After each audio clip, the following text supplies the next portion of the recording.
चलिए दोस्तों, पार्ट 4 में 2 सवाल ये रह गया था, इसको मैं डिस्कस कर देता हूँ। कहा है कि एक शहर की जनसंख्या 20,000 है, पहले वर्ष जनसंख्या 10% बढ़ जाती है, तो इसको कैसे सॉल्व करेंगे?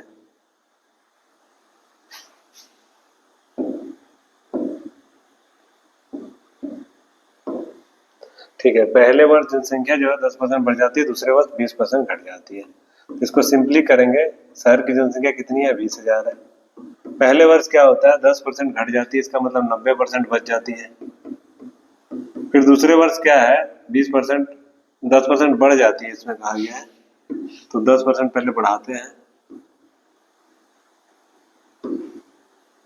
10% क्या होता है? बढ़ जाती है, तो 110 बटा में 100। और दूसरे वर्ष 20% घट जाती है, इसका मतलब है 80 हो जाती है। कितनी हो जाती है? 80 हो जाती है। तो 2 वर्ष के बाद जनसंख्या क्या होगी? तो यही होगी। इसको काट के निकालिए। 2 शून्ना 2 शून्ना 2, ये पूरा कट गया। 11 दूनी 22, 220 गुना में 80।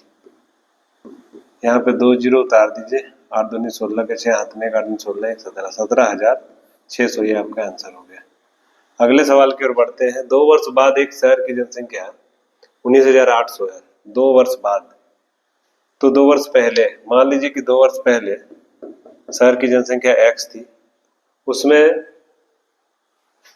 क्या हुआ कि प्रथम वर्ष 10% वृद्धि, तो उसका मतलब 110% हो गया, x का 110%।